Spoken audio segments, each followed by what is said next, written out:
doctores. Mi nombre es Leila Oliveros Lijap. Yo soy médico residente del Hospital Cayetano Heredia. Te voy a presentar esta investigación titulada Hiperglicemia y mortalidad en pacientes no diabéticos hospitalizados por COVID-19 en Perú.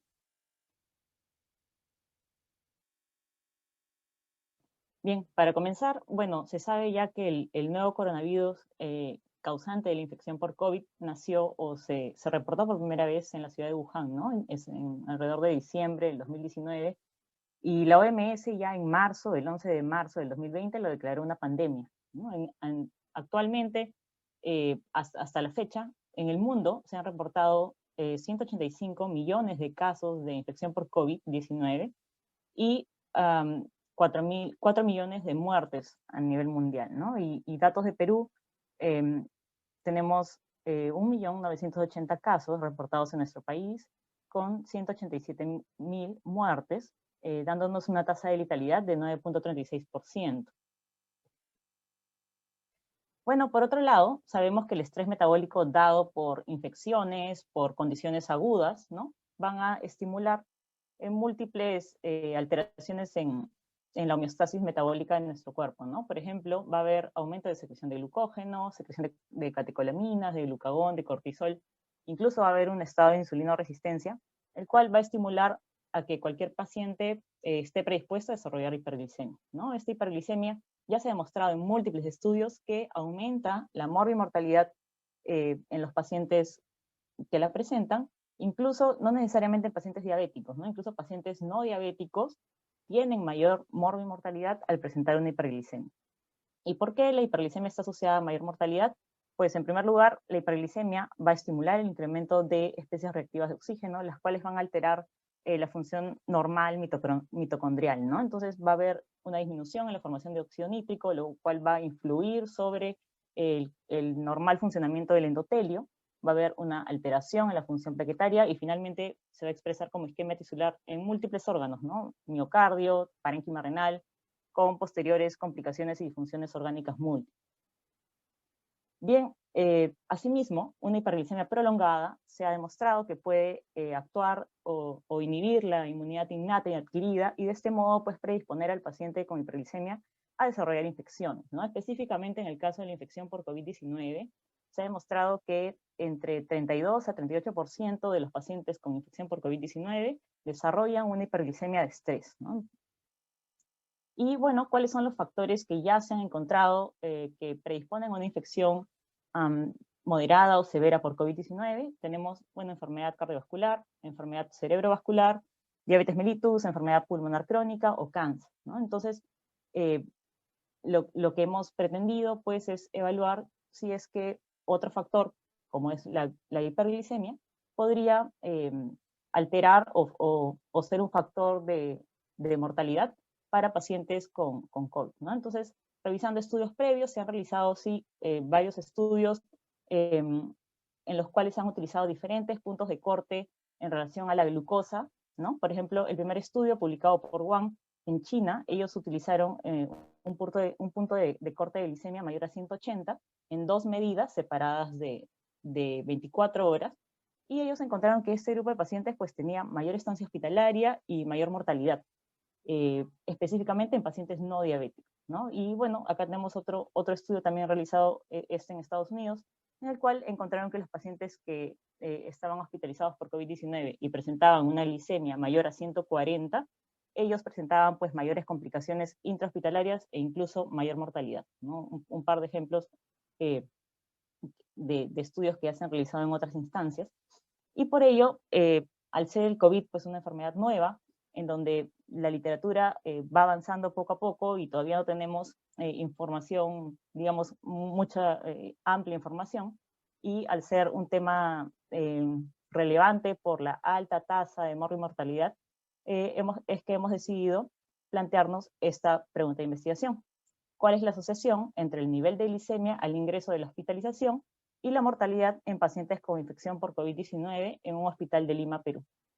Nuestra hipótesis fue que a mayor nivel de glicemia al ingreso de la hospitalización habrá mayor mortalidad en pacientes con COVID-19 en nuestro hospital. Así pues, nuestro objetivo principal, objetivo general, fue determinar la asociación entre el nivel de glicemia al ingreso de la hospitalización y la mortalidad en pacientes con COVID-19 en un hospital de Lima, Perú. Y los objetivos, bueno, el objetivo secundario fue describir las características clínico-epidemiológicas de los pacientes en estudio. Para esto hemos planteado un estudio de tipo observacional con un diseño de cohorte retrospectivo. Nuestra población de estudio fueron los pacientes adultos diagnosticados de COVID-19 que se hospitalizaron en Cayetano Heredia entre el mes de abril y junio del 2020, ¿no? Al inicio de la pandemia. Nuestra muestra, bueno, en realidad fue un muestreo por conveniencia e incluimos a todos los pacientes hospitalizados por COVID-19 entre abril y junio del 2020 que cumplieron los siguientes criterios de inclusión. Debían ser pacientes entre 18 y 75 años de edad con diagnóstico de COVID-19 mediante prueba molecular, prueba antigénica o, en su defecto, tomografía de tórax en caso, al inicio teníamos algunos problemas de desabastecimiento de pruebas, entonces por eso incluimos tomografía. Y los criterios de exclusión, pues, que la historia clínica fuera incompleta. Recordemos que, bueno, en nuestro hospital manejamos historias clínicas físicas, no electrónicas, que la historia clínica no esté completa o incluso que no se encuentre en archivo, que el paciente en su registro no tenga una glucosa del ingreso disponible, pacientes con antecedente de diabetes mellitus que puedan sesgar nuestros resultados, o pacientes usuarios crónicos de corticoide sistémico por alguna enfermedad no endocrina, o que hayan empleado en las últimas 2 semanas corticoterapia, digamos, por manejo de COVID ambulatorio, digamos, ¿no? También excluimos pacientes gestantes y pacientes que al momento de la recolección de datos, que fue a partir del 1 de agosto, se encontrarán al momento hospitalizados todavía. Bien, para recolectar los datos, en primer lugar, obtuvimos en el archivo del Hospital Cayetano Heredia, obtuvimos las historias clínicas y recolectamos los datos en unas fichas. Recolectamos datos demográficos y datos clínicos como signos, síntomas, enfermedades previas, exámenes de laboratorio y tratamiento farmacológico recibido en el hospital. Y finalmente los datos fueron ingresados a una base de datos en Excel mediante una doble digitación. Bien, para el análisis estadístico utilizamos el paquete Stata 16. Para el análisis de los datos numéricos, estos fueron resumidos mediante medianas y rangos intercuartílicos y fueron comparados mediante el test K-sample para variables que es una prueba no paramétrica. Para el análisis de los datos categóricos, pues fueron expresados en frecuencias relativas y absolutas y fueron comparados mediante la prueba de chi cuadrado. Para la evaluación de las diferencias en la mortalidad a través del tiempo, utilizamos la prueba de Kaplan-Meier, no ajustado. Y finalmente, para el control de los confusores conocidos, utilizamos un modelo de regresión multivariado de Cox y expresamos el resultado en hazard ratio de mortalidad. Esos son los 3 modelos de regresión que empleamos. El primer modelo incluía edad, sexo, saturación de oxígeno al ingreso, presión arterial media al ingreso y el estado o no de obesidad. El segundo modelo incluía, además de las mencionadas, algunas enfermedades previas como enfermedad renal crónica, hipertensión arterial, asma y tuberculosis. Y el tercer modelo incluía las ya mencionadas y además el tratamiento que el paciente recibía en hospitalización, ¿no? Antibióticos, hidroxicloroquina, recordemos que al inicio de la pandemia era un medicamento bastante recomendado y empleado, y también por ahí el uso de corticoides durante la hospitalización. El protocolo fue aprobado por el Comité de Ética de nuestro hospital con el código 70-2020. Y tenemos los resultados. En primer lugar tenemos nuestro flujograma de pacientes. De 1.058 pacientes elegibles, 321 eran fuera del rango de edad y 208 tenían dentro del registro en el registro que nosotros manejamos en el CIS, que es un registro llamado GIS. 208 ya tenían el diagnóstico de diabetes y por ello fueron excluidos, y nos quedamos con 529 historias, ¿no? De los cuales tuvimos que excluir posteriormente 240 porque no tenían glucosas, porque la información de la historia clínica estaba incompleta, o porque en la historia clínica manual estaba escrito que el paciente tenía diabetes, pero no estaba registrado en el sistema, o que hayan usado corticoides previos, ¿no? Entonces, finalmente trabajamos con 289 pacientes, los cuales fueron separados en 3 grupos. El grupo 1, pacientes que ingresaron con una glicemia menor a 100 miligramos por decilitro, que fueron 77 pacientes. El grupo 2, que presentaron glicemias al ingreso entre 100 y 126 miligramos por decilitro, que fueron 120.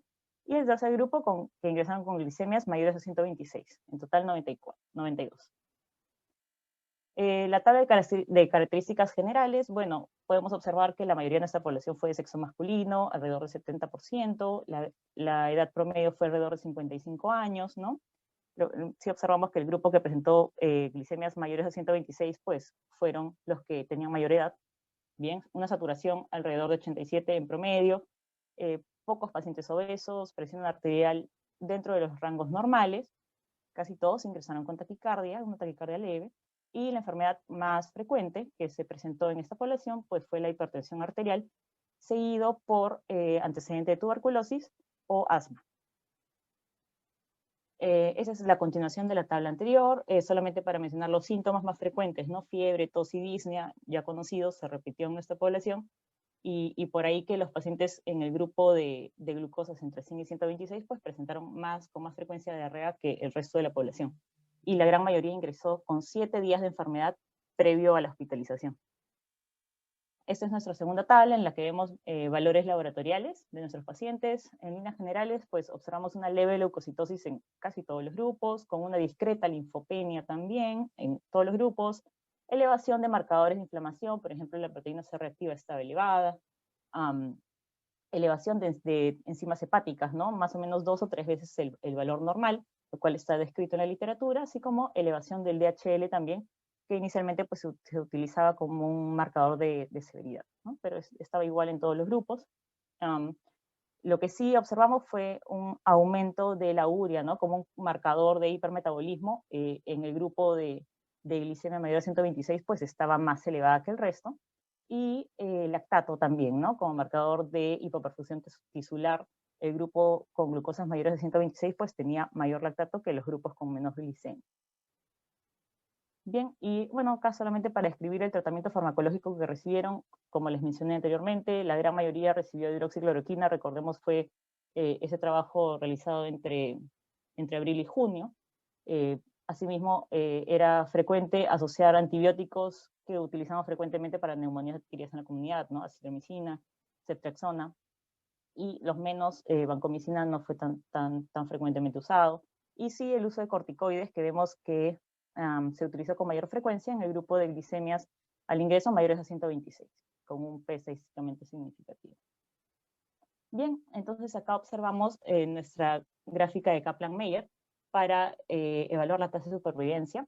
En color azul vemos nuestro grupo 1, que fueron los que tuvieron glicemia menor, y pues observamos que ellos tienen una menor tasa de supervivencia, una mayor tasa de supervivencia en comparación al grupo 3, ¿no? Que son los que presentaron glicemias mayores a 126. ¿Bien? Eso es algo más esquemático, y el análisis, digamos, ajustado, ¿no? Ya lo podemos observar en esta tabla, en la cual nos muestran resumidos en hazard ratio, y podemos observar en el grupo 3, que fueron los pacientes con glucosa mayor a 126, luego de realizar el ajuste mediante el modelo 3 con las variables que ya le describí, tenemos un hazard ratio de 1.73, ¿no? Con un intervalo de confianza de 1.05 a 2.84, con un P estadísticamente significativo, y podemos pues interpretarlo como que un valor de glicemia mayor a 126 incrementa la mortalidad en un 73% en comparación a pacientes que presentaron glicemias menores a 100, ¿no? Porque este fue, digamos, el comparado. Otra cosa también interesante es ver que como hay una tendencia a obtener un valor estadísticamente significativo conforme se va realizando ajustes por la mayor cantidad de variables que nosotros conocemos, ¿no? Y podemos pensar que pueden influir sobre el resultado. Bien, entonces, para comenzar la discusión, quería mencionar algunos estudios que han estado a la par, en la línea con los resultados que hemos encontrado nosotros en la ciudad de Wuhan. Wang y colaboradores hicieron un estudio en el cual también dividieron a sus pacientes según la glucosa del ingreso, pero hasta las 24 horas, ¿no? Podían pasar 24 horas y esa glucosa igual era considerada, y las dividieron en mayores a 126, de 126 a 100 y menores a 100, ¿no? Ellos evaluaron la mortalidad a los 28 días, y encontraron con un hazard ratio de 2.3 que pues la glicemia mayor a 126 fue un predictor de mortalidad, ¿no? Resultados similares a los nuestros, y acá tenemos otro estudio realizado por Li y colaboradores en China, en el cual ellos, bueno, como plus, ellos no solo evaluaron la glucosa, sino también la glicosilada al ingreso, ¿no? Y ellos tuvieron, digamos, por ahí unos resultados, una ventaja en el análisis de los resultados, pero pues encontraron que una glucosa de ingreso mayor o igual a 126, no solo de ingreso, en realidad ellos usaron hasta el tercer día de hospitalización, pero una glucosa mayor o igual a 126, pues estaba asociada a mayor riesgo de mortalidad por todas las causas, con un hazard ratio de 5.63. Bien, hay otros estudios que han utilizado otros puntos de corte, ¿no? Por ejemplo, este estudio realizado en Nápoles, en Italia, por Sardú, ellos utilizaron como punto de corte una glucosa mayor a 140, y también ellos sí incluyeron pacientes diabéticos, ¿no? Los estudios previos se realizaron en pacientes no diabéticos, pero en ese caso sí incluyeron pacientes diabéticos, y encontraron que una hiperglicemia, sea en un paciente diabético o no diabético, pero mayor a 140, se asociaba a una enfermedad más severa que pacientes con glucosas menores a 140, ¿no? Y bueno, un dato adicional que ellos encontraron y me parece relevante es que los pacientes que cursaron con hiperglicemia y que recibieron tratamiento mediante infusión de insulina tuvieron un menor riesgo de enfermedad severa, ¿no? Que quienes no recibieron. Solamente mencionar esto porque, dada la situación de pandemia y que el hospital había sobrepasado su capacidad de atención, pues muchos pacientes no tenían acceso a estos instrumentos, ¿no? Para recibir un tratamiento óptimo. Bien, otro hallazgo que tuvimos en el estudio fue que hubo una tendencia lineal, ¿no? A mayor mortalidad, o sea, la mortalidad se incrementaba conforme la glucosa también se incrementaba, ¿no? Eso también fue hallado en otro estudio, en el estudio Fadini, realizado en Italia, en donde encontraron que a mayor glicemia al ingreso, pues la severidad era mayor, incluso la mortalidad era mayor. Ellos evaluaron un outcome compuesto, ¿no? Admisión a UCI como marcador de severidad o muerte, ¿no? Y encontraron un RR de 1.14, entonces un resultado similar al nuestro. Y bueno, también encontramos resultados que no necesariamente iban a la par con lo que nosotros hallamos. Por ejemplo, este estudio realizado en la ciudad de Guangzhou, en China, por Xu, ellos encontraron en realidad que la asociación tenía una forma de una curva J, ¿no? Encontraron un nadir de glucosa entre 84 y 104, y encontraron pues que los pacientes con glucosa menor a 84 tenían un ligero incremento de mortalidad, ¿no? Algo diferente a lo que nosotros encontramos. Adicionalmente, en el estudio hemos encontrado que la mayor proporción de pacientes que recibieron glucocorticoides durante la hospitalización fueron aquellos que ingresaron con glucosas mayores a 126. Recordemos que nosotros hemos excluido a los pacientes que han recibido corticoterapia previa, pero tal vez esto lo podemos explicar porque al inicio de la pandemia, quienes eran tributarios de manejo con corticoides, pues eran los pacientes con una enfermedad severa, ¿no? Entonces, ya sabemos que la hiperglicemia nos predispone a hacer una enfermedad severa, entonces por ahí que podríamos encontrar la explicación. Y bueno, esto también se han encontrado en estudios previos, ¿no? Donde pacientes con glucosas mayores a 126 o glicosiladas mayores a 6.5, que indican una diabetes previa, pues cursaron con o eran quienes habían recibido más corticoides durante la hospitalización. Asimismo, otro resultado que encontramos es que el grupo que tuvo glicemias mayores a 126 tuvo valores más elevados de lactato, ¿no? Esto es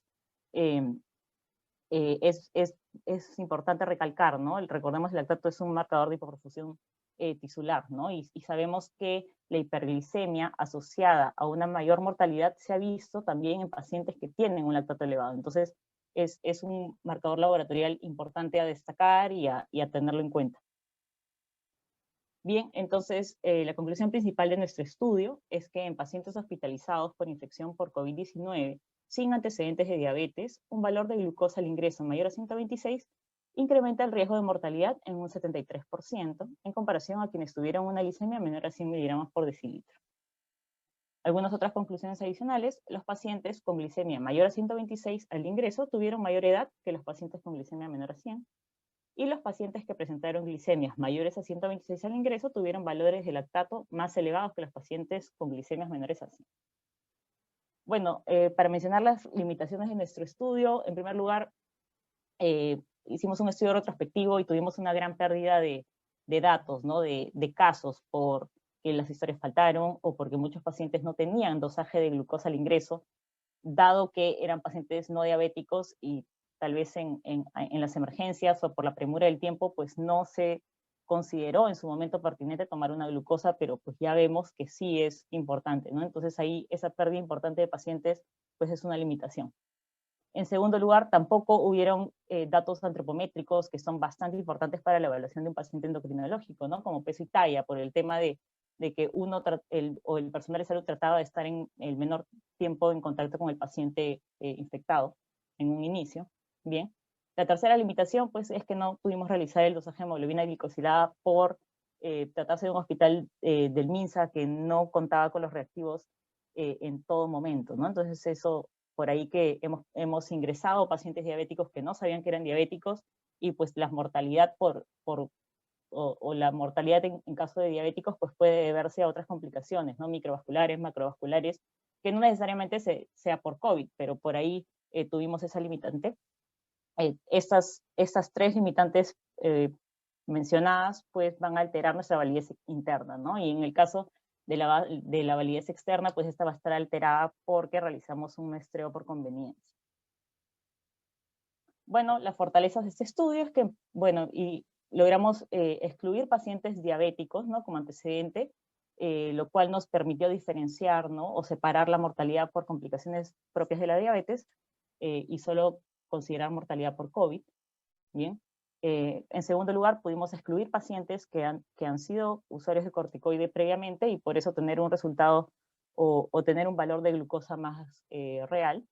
Bien, y otra fortaleza, a diferencia de estudios que hemos revisado previamente, pues es que hemos considerado la glucosa del ingreso, ¿no? Es una glucosa que no ha sido modificada por un tratamiento inicial de la hospitalización, ¿no? Como es el caso de estudios que han esperado a la glucosa de ayuno del día siguiente, por ejemplo, y han trabajado en base a esa glucosa, pero ya pues el paciente venía siendo manejado unas horas, ¿no? Y esto sabemos que puede influir sobre el resultado del dosaje sérico.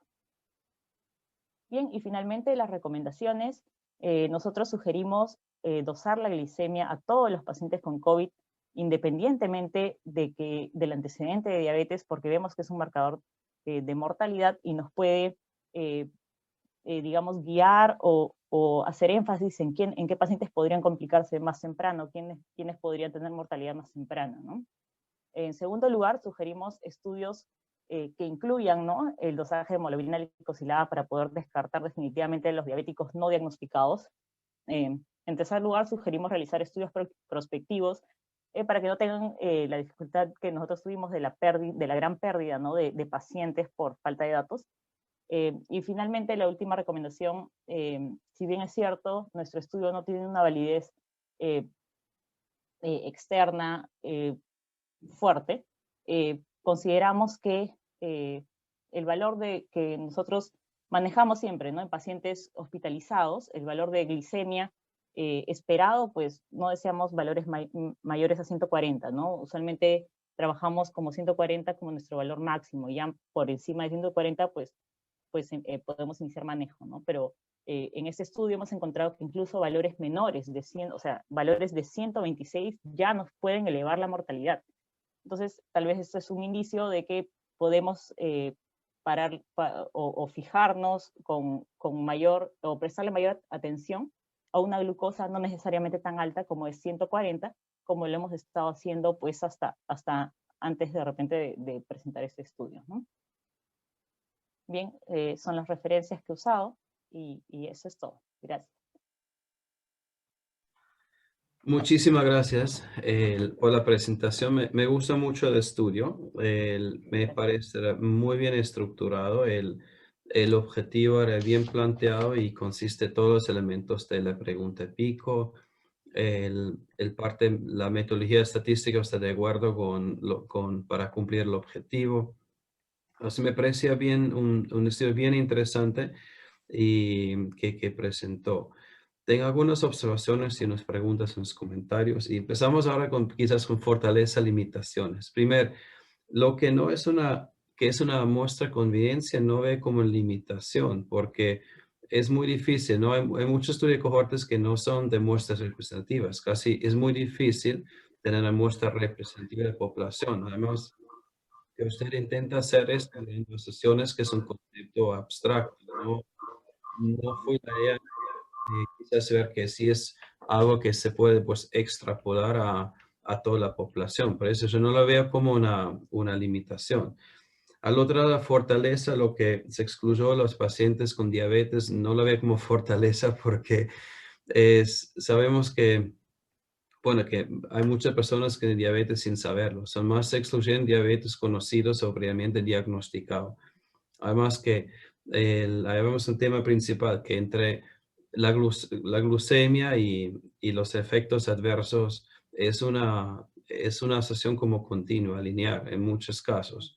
Así, generalmente ya etiquetar personas en pacientes con diabetes, sin diabetes, generalmente es difícil porque el riesgo de eventos cardiovasculares empieza mucho más antes y tuve niveles diferentes de glucemia en basal o de 2 horas y en ayunas, así algunas seguramente ya tienen daños o complicaciones micro-macrovasculares. Así no lo pondría como fortaleza, es más que definir por la población son pacientes sin diabetes diagnosticado, así es un poco más claro. Ok, Ahora, estoy de acuerdo. listo. Y ahora excluyeron personas como un 20-30%. Ha empezado a hacer un best worst case escenario, un análisis de caso mejor y peor, que para ver cómo cambiaron los resultados. No lo hemos considerado hasta el momento, eh, pero tal vez sí sea relevante hacerlo, ¿no? ¿Ok? Porque hay dos opciones. Se puede como pensar que todo lo que al final no participaron, lo que excluyeron, tendrán el desenlace o lo que no tendrán desenlace, mirando cómo cambian los hazard ratios en ese escenario. Otro es que mirando el perfil de las pacientes que se excluyeron, comparando lo que participaron. O sea, hay muchas diferencias, características básicas. Ujú. Creo que sería bien interesante, además que me imagino que se va a ir por una publicación de su trabajo, Sí, que, es que lo que esperamos. sí que vale la pena. Después, no sé si la mencionó, en regresión en lo de análisis de Cox, realmente hay una regla que se cree que la velocidad en cual los eventos ocurren no cambia. Se llama con la Proportional Hazard Assumption. ¿Eso se miró o se evalúan las estadísticas y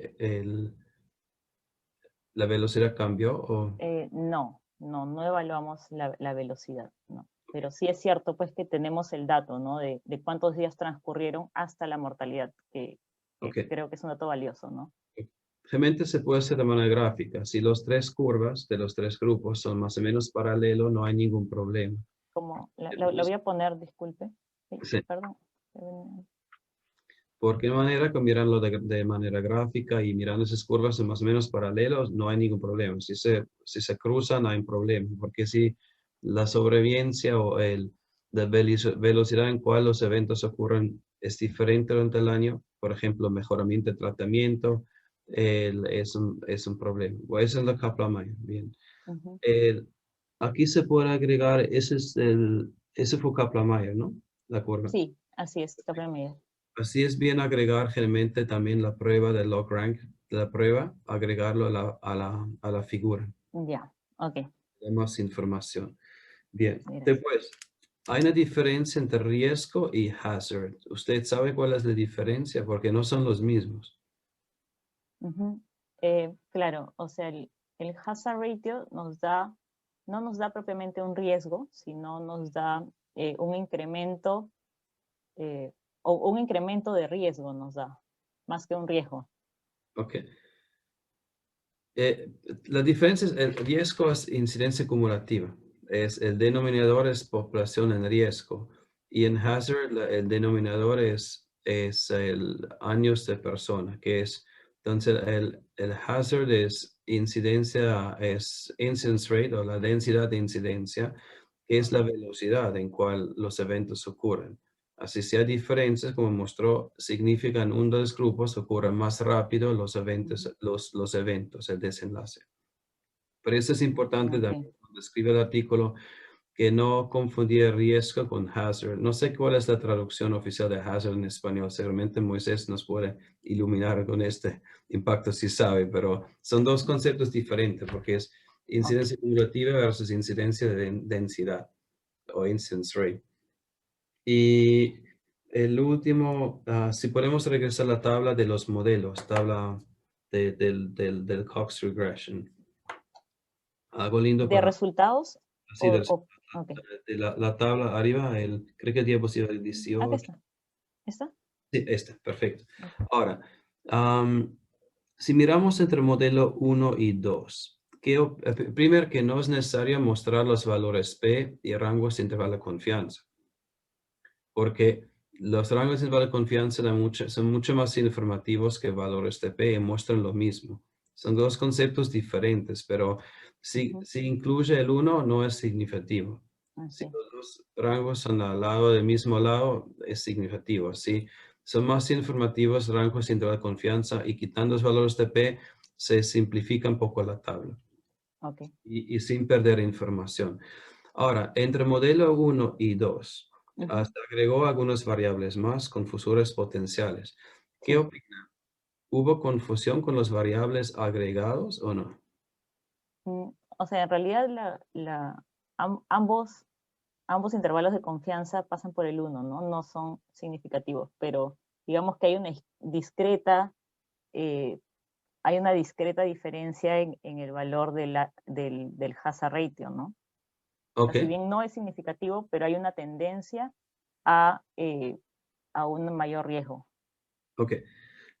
Hay dos conceptos de validez interna. Uno es el random error, que error aleatorio, y otro es el error sistemático. Confusión es un error sistemático. Y así es, no se puede saber, no hay que confiar las dos cosas. Se puede ver, si hay confusión, se ve si la estimación, el hazard ratio cambia más que 15%. En su Ah, ok. caso no cambió, No es, es no, igual. no es, Entonces no exacto. eran confusores en modelo 1 o 2. Después sí, de modelo 2 y 2 cambió, agrega más confusores potenciales, se cambió más que 15-20%, eso es confusión. El rango intervalo es error aleatorio, random error, y no muestra nada de confusión. Lo que se puede hacer si el rango intervalo es un poco menos ancha, es más preciso, generalmente con más personas en la muestra.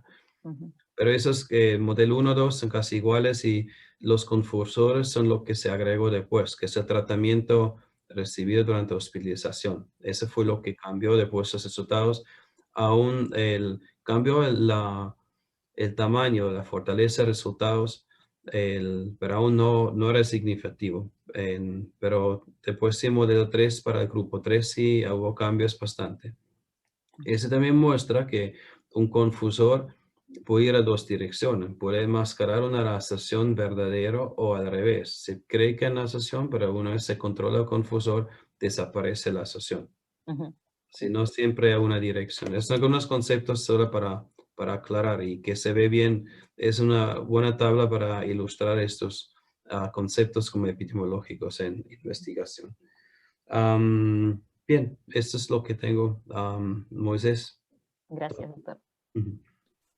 Sí, gracias, Noel. Sí, bueno, yo lo entiendo como cociente de riesgo, el hazard ratio. En realidad, no he visto muchas traducciones felices del término, así que por si acaso, yo también, a pesar que escribo en español, lo copio así como hazard ratio para evitar, digamos, malos entendidos. Pero en realidad es un concepto complejo que tiene en cuenta efectivamente la velocidad en la que cada brazo llega al evento, ¿no? Que es en este caso mortalidad o muerte.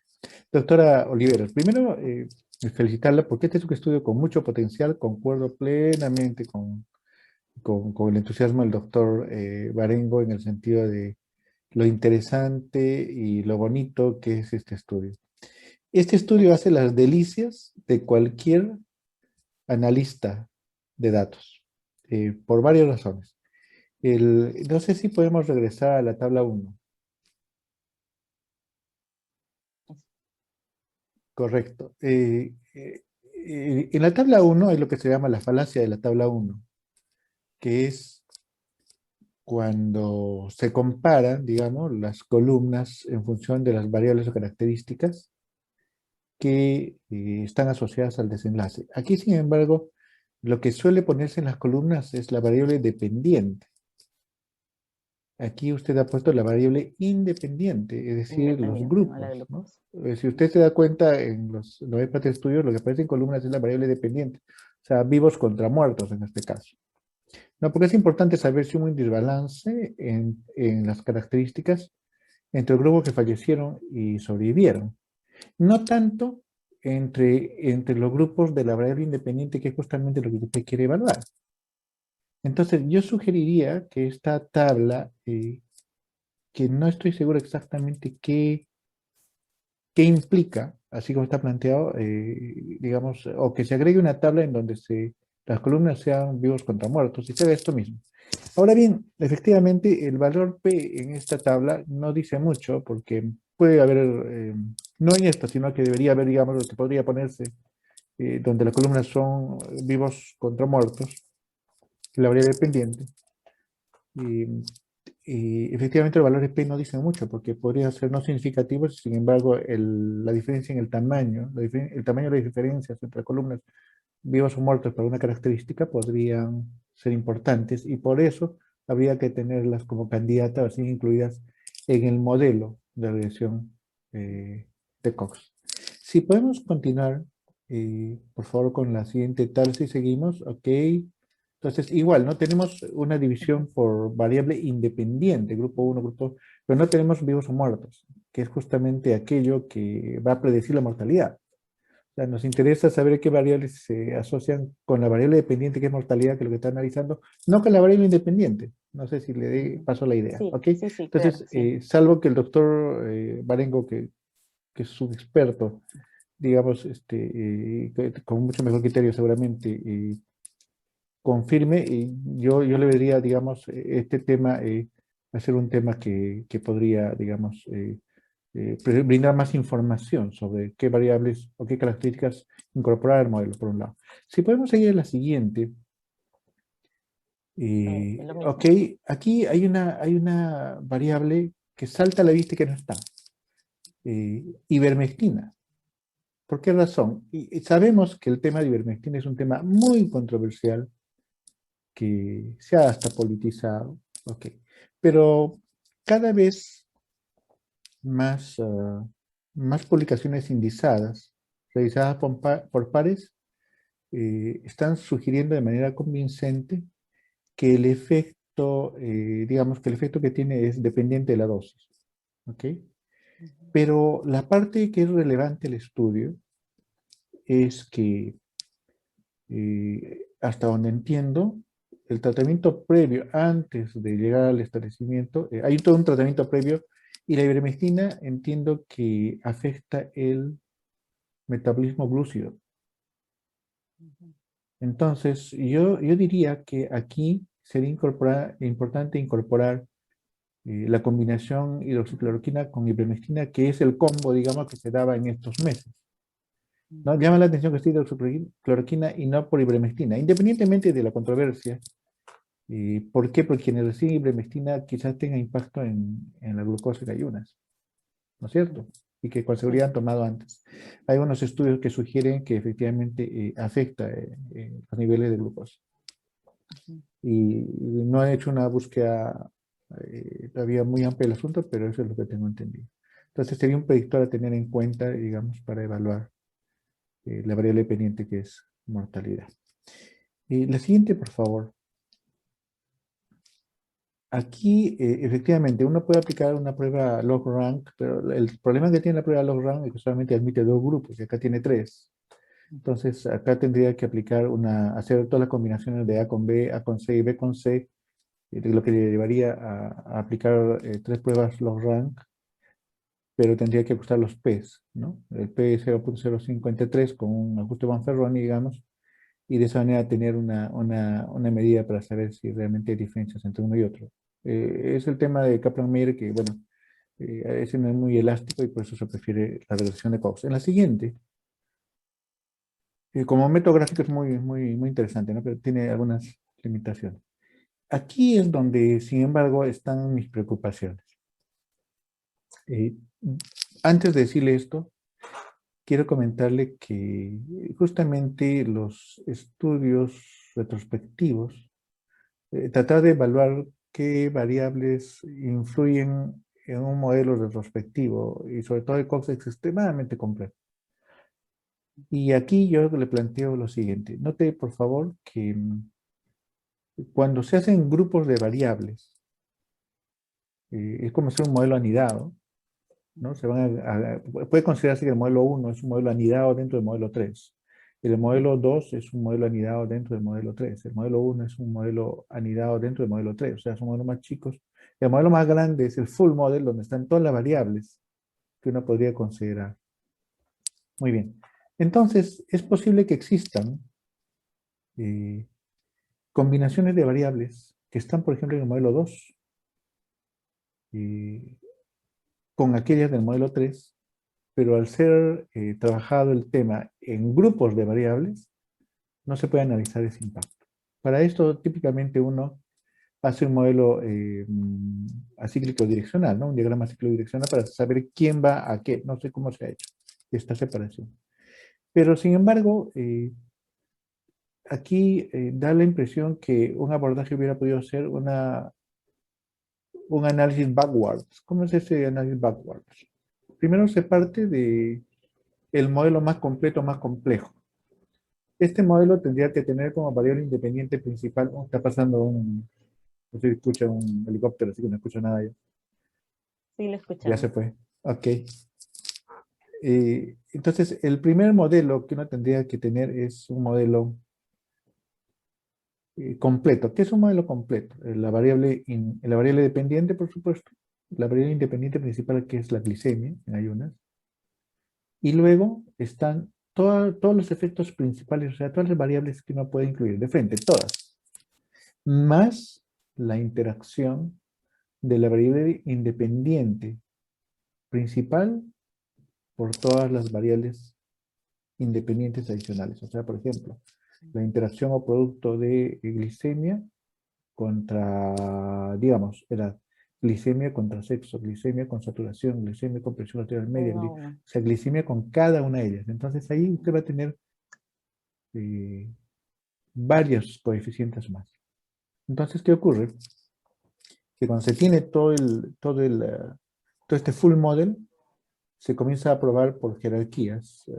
Por ejemplo, primero se prueba si todos los coeficientes de interacción son significativos, y si es que en bloques son significativos, se ve cuáles significativos y se van descartando los no significativos, de tal manera que, digamos, una a una, primero por combo y después uno por uno, se van descartando aquellas que no son, que podrían no ser significativos, hasta que al final le van a quedar en el modelo solo aquellos que son significativos. Eso significa que la combinación de variables independientes que podrían afectar los resultados podría ser diferente a la del grupo 3, 2, 1, como se ha hecho, ¿no? O sea, 100 bloques. No, podría haber una combinación entre aquellos que están en el modelo 3 con aquellos del modelo 2. Y eso llevaría además a que podrían cambiar también los coeficientes que está usted mostrando. Porque van a haber combinaciones que no se han incluido y también interacciones entre estas variables, entre la variable independiente principal y las independientes secundarias, que son los de control. Entonces, no estoy seguro que la lógica que se haya empleado haya sido esta, porque puede llevar a diferentes resultados, así como le digo. Da la impresión que esta lógica que se presenta es una variable forward, ¿no? O sea, se hacen grupos y se ve hacia adelante, ¿no? Cómo va comportándose el coeficiente, o los hazard ratio acá. Cuando lo más conveniente es partir del modelo más complejo e ir eliminando una por una, y según la complejidad del coeficiente, hasta ver qué variables realmente ajustan y qué no. Entonces, eso podría ser la razón que explica por qué Cuando usted agrega más variables, ahí cambia P, y no necesariamente porque, o sea, permitiría saber qué variables están involucradas en esto y si es que en realidad hay otras variables que afectan la estabilidad de los coeficientes. Entonces se puede llevar, en resumen, se puede llevar o llegar a diferentes conclusiones dependiendo de cómo se hace el modelo, si es un forward o es un backward. ¿De acuerdo? Esa es la complejidad. Ahora bien, dicho esto y es complicado, pues estos estudios son muy bonitos y por eso decía que hacen las delicias de un analista, porque típicamente uno lo que hace en la práctica es hacer un modelo forward y hace un modelo backward y lo compara. Para ver si, para una forma de sensibilidad, una forma de analizar la sensibilidad de los resultados, a veces se le lleva a resultados diferentes. Si es que no hay mucha diferencia, o si que no hay diferencias importantes, entonces el estudio, digamos, los resultados son robustos, ¿no? Con frecuencia, sin embargo, se halla que sí hay diferencias. Pero es un ejercicio que hay que hacer. Entonces, podemos pasar a las conclusiones. Interesante discusión, sí. Es cierto,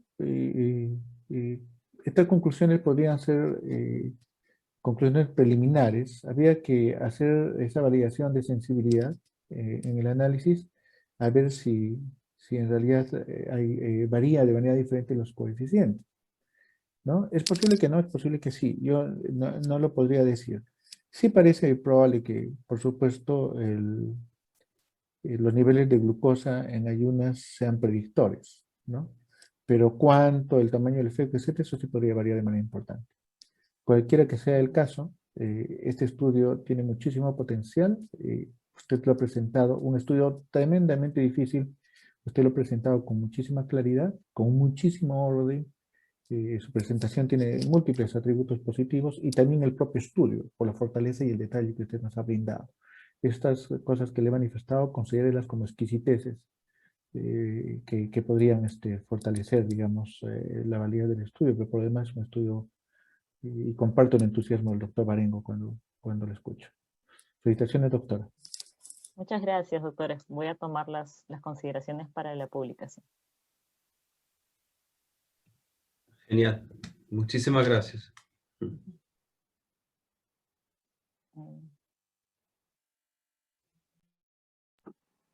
Gracias, doctora Oliveros, por su presentación.